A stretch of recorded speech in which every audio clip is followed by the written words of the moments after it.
अगर हमें इस पानी की टंकी में रहना है तो इसे एक घर में ही बदल लेते, कम से कम सुकून से रह तो सकेंगे। मैं तुम्हारे कहने का मतलब समझी नहीं। 2-3 और बड़ी पानी की टंकी ले आएंगे, एक टंकी में 2 या 3 लोग उठ बैठ सकते हैं। इस तरह हमारे पास पानी के लिए एक घर होगा और हम बारिश से भी बच सकेंगे। कहीं आप पानी की टंकी का घर तो नहीं कह रही? ये हम पानी की टंकी के घर में रहेंगे। राजीव और पुनीत अपनी फैक्ट्री के पीछे के हिस्से में जाते हैं, जहां उन्हें ढेर सारी टूटी फूटी पानी की टंकी होती हैं। दोनों भाई छांट कर 2 से 3 बड़ी बड़ी पानी की टंकी लेकर घर आ जाते हैं। पहले हम इस मलबे को यहाँ से साफ कर देते। यहीं पर हम लाइन से इन 4-5 टंकी को रखेंगे और उनके आगे के हिस्से को काट लेंगे, जिससे हम आराम से अंदर बाहर जा सके। इन 3 बड़ी टंकियों में हम लोग आराम से रह लेंगे और इस छोटी टंकी में हम रसोई बना लेंगे। इससे बारिश में भी खाना बनाने में कोई दिक्कत नहीं होगी। मैं बहू के साथ मिलकर इस पानी की टंकी को काट रहा हूँ, तुम लोग बाकी की टंकी को काटो।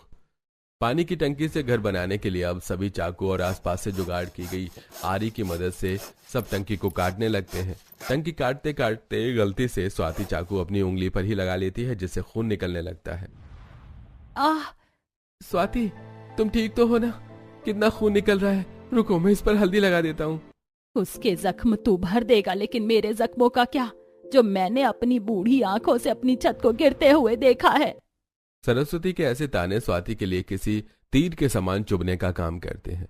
तो वहीं बची सारी टंकियों के हिस्से को काटने के बाद अब पाखी दरवाजे के तौर पर उन पर एक एक पर्दा लगा देती है। भाभी, अब दरवाजा तो लगेगा नहीं, तो मैंने पर्दा लगा दिया है, इससे कोई बाहर से अंदर नहीं देख सकेगा। आखिरकार इस गरीब परिवार का पानी का टंकी का घर बनकर तैयार हो चुका था। तो वहीं बचे खुचे बिस्तर को 1-2 घर में लगाने के बाद दोनों बहुएं मिलकर छोटे मोटे कपड़ों और कतरनों से एक और बिस्तर बनाती हैं। ये लो, तकिया तो बनकर तैयार हो गया, बिस्तर भी लगभग तैयार है। तुम और पुनीत यहाँ और थोड़ी देर आराम कर लो, मैं जब तक खाना तैयार कर लेती हूँ। पानी टंकी के घर से निकल अलका छोटी वाली टंकी घर में जाती है, जहां उसने रसोई का बचा हुआ थोड़ा बहुत सामान रखा था। तो वहीं दूसरी तरफ एक टंकी घर में दोनों बच्चे खेल रहे होते हैं और देखते देखते अब बाहर बारिश शुरू हो जाती है। राजू, अब हम इस बारिश में भी जितना चाहे उतना खेल सकते हैं ना? हम भीगेंगे भी नहीं और ना ही हमारी शोर से किसी को दिक्कत होगी। ये कैसा पानी का टंकी का घर है, ठीक से पैर भी नहीं फैला पा रही हूँ, बैठे बैठे मेरी कमर दुख गई है। ये सब उस चुड़ैल की वजह से हुआ है। पता नहीं कौन सी घड़ी में उसने कदम हमारे घर पर रखे थे। अरे बस भी करो भाग्यवान, क्यों बेचारी को कोस रही हो? लो, मैं इधर होकर बैठ जाता हूँ। इसी बीच ढूंढने पर दोनों भाइयों को दिन की 100 रुपए दिहाड़ी मजदूरी का काम मिल जाता है। इतनी महंगाई में इतने कम रुपए में घर चलाना काफी मुश्किल होगा, जिसे देख स्वाति। पुनीत, मैं सोच रही हूँ कि क्यों ना मैं भी अब कोई नौकरी ढूंढ लूं। ये पानी की टंकी का घर तो बस कुछ दिनों के लिए ही है, जिंदगी भर तो हम यहाँ नहीं रह सकते हैं ना।